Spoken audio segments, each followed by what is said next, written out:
विश्व के सबसे पुराने धर्म सनातन धर्म में 4 धाम और 7 नगरों को सबसे पवित्र माना गया है।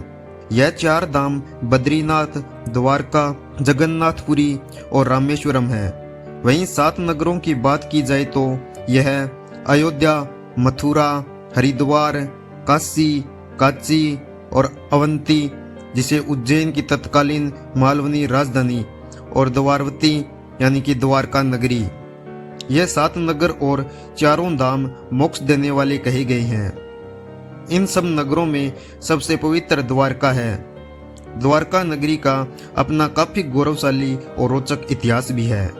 अब हाल ही में प्रधानमंत्री नरेंद्र मोदी ने 25 फरवरी 2024 को धर्म नगरी द्वारका का दौरा किया। यहाँ पीएम मोदी ने समुद्र में डूबे प्राचीन द्वारका शहर के अवशेषों को देखा, भगवान श्री कृष्ण की पूजा अर्चना की और बेट द्वारका नगरी को मुख्य भूमि से जोड़ने वाले नवनिर्मित सुदर्शन सेतु का लोकार्पण भी किया। अब बात करते हैं भगवान श्री कृष्ण के द्वारा बसाई गई भारत की सबसे आधुनिक नगरी द्वारका की। द्वारका एक प्राचीन और पवित्र शहर के रूप में जाना जाता है। द्वारका का इतिहास गौरवशाली और रोचक है। ऐतिहासिक दृष्टि से देखा जाए तो द्वारका प्राचीन भारत का सबसे उन्नत एवं आधुनिक नगर था। सबसे बड़ी आश्चर्य की बात यह है, उस समय समुद्र के बीचों बीच द्वारका कैसे बसाई गई होगी। बताया जाता है कि जब भगवान श्री कृष्ण ने अपने मामा और मथुरा के अत्याचारी राजा कंस का वध किया, तब कंस के ससुर और तत्कालीन मगध नरेश जरासंध ने श्री कृष्ण से बदला लेने के लिए यादवों पर लगातार हमले चालू कर दिए, जिसके कारण ब्रजभूमि को लगातार होने वाले आक्रमणों से बचाने के लिए भगवान श्री कृष्ण ने एक नए स्थान पर बसने का निर्णय किया। इसके लिए उन्होंने सौराष्ट्र में कुशस्थली इलाके को चुना और समुद्र तट पर भगवान श्री कृष्ण ने द्वारका नगरी की स्थापना की और इसे समृद्धि का मुख्य केंद्र बनाया। भगवान श्री कृष्ण के जीवन की कई महत्वपूर्ण घटनाएं द्वारका नगरी से ही घटित हुई, जैसे महाभारत युद्ध, चीरहरण से द्रौपदी की रक्षा और शिशुपाल वध की गवाह भी द्वारका है। प्राचीन भारत की समृद्ध नगरी थी द्वारका। भगवान श्री कृष्ण के समय में द्वारिका की भौतिक समृद्धि सफलता के उच्चतम स्तर पर पहुंच चुकी थी। द्वारिका प्राचीन भारत का सबसे उन्नत शहर बन गया था। प्राचीन भारत उस समय की बाकी दुनिया से कहीं आगे था और उसमें भी द्वारिका शहर उन्नति के सभी शिखरों को छू रही थी।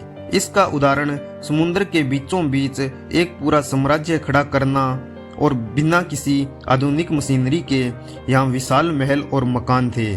तब भगवान श्री कृष्ण के पास प्राचीन विश्व की सबसे शक्तिशाली सेना थी, जिस सेना को नारायणी सेना के नाम से भी जाना जाता था।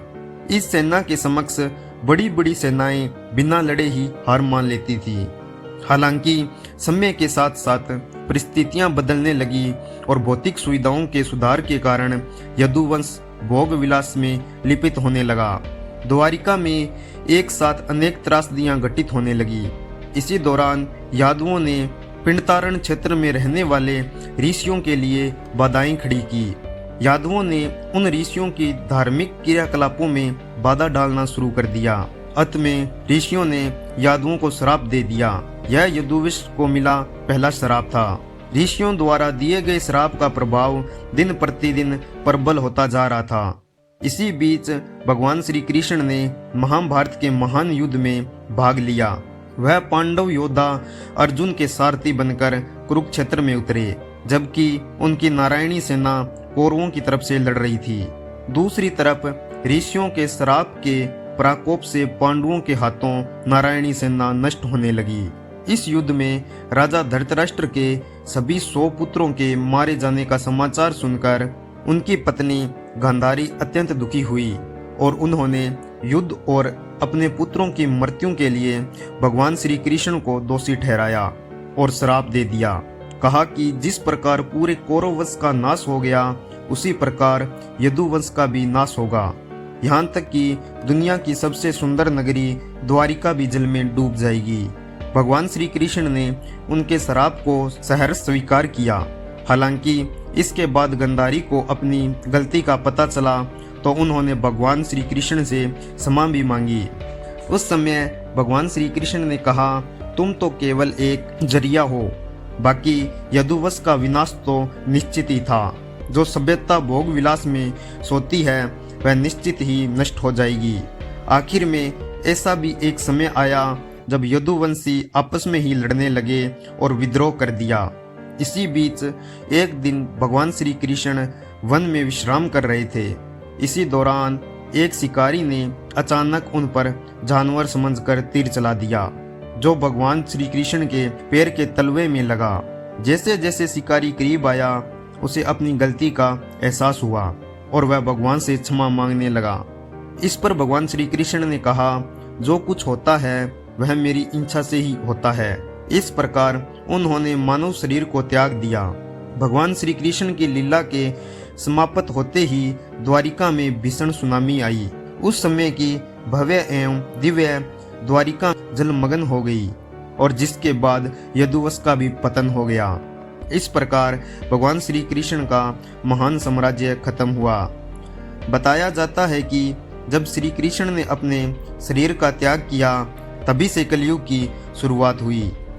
धीरे धीरे समय बीतता गया और उसके बाद द्वारिका के गौरवशाली इतिहास को जानने के लिए कई इतिहासकारों ने काफी प्रयास किया।